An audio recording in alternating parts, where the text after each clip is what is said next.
Magandang hapon po sa inyo lahat. Magbabalik ulit tayo dito sa ating munting channel. Ayan. Samuel Soriano TV 29 po. Ayan. Para magbigay ulit ng presyo ng coins na ating koleksyon kung magkano ang kanyang bintahan sa ating mga online selling. Isa naman tayong collector guys. Magandang hapon po. Ayan. Ang pag-usapan po natin guys, ito po ay pera po ng Pilipinas. Ayan. Year 1994 po. Ayan. Ni Emilio Aguinaldo in the Republika ng Pilipinas. Ayan, yung tao na yan, siya po isang dakila nating bayani na si Emilio Aguinaldo in the Metmark. Ayan, Metmark niya yan. Ayan, pagtalikod naman po, makikita nyo po ang isang imahe po ng isang Nara tree. Ayan, kung tawagin nila. And then 5 pesos po. And then ang kanya scientific name yan ng Nara tree na yan ay Pictocarpus indicus. Ayan, napakahirap guys. Ayan, ayan ang kanyang pangalan, no? Ayan, Pictocarpus indicus. Ayan.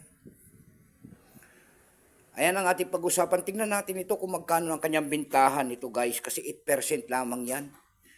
Itong, ano na ito? Coins na ito. Pero bago yan tayo, magpapasalamat muna sa lahat ng masugid na tagapagsubaybay dito sa ating YouTube channel, lalo-lalo na ang aking mga subscriber. Thank you so much at magandang hapon po.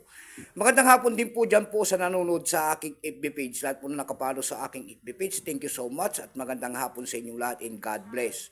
Yun naman po, hindi pa po nakapag-subscribe dito sa aking YouTube channel. Anyayaan ko lang sana kahit malaking tulong na po ubagay ang inyong magagawa tulad ng pagpindot ng ating subscribe button, like and share, para ma-update ko naman kayo sa mga bago ko pang ilalabas na video about coins. Ayan guys. Coins ang ating pinag-uusapan dito sa aking YouTube channel at saka sports po, boxing. Ayan.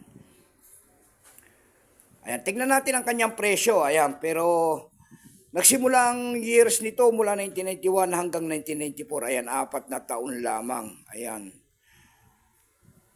Ayan, composition niyan ay nickel brass. Ayan.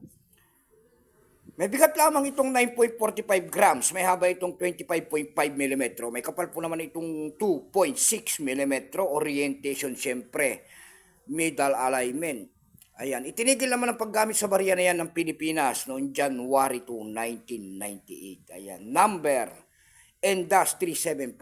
Reference number KM-259. Ito pong year 1994 na ito po ay 8% lamang. Alam, wala pa po may pakita ang ating Bangko Sentral kung ilang piraso pong ginawa sa barya na yan.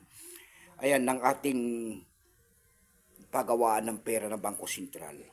Ayan, 8% lang po yan. Ayan, may price na rin po yan doon sa ating numista. Kung tawagin nila, ayan, appraisal price. Yung kanya extra fine po ay 56 pesos. Ayan, mahirap to, pinakamababa yata ang mintage nito. Ayan.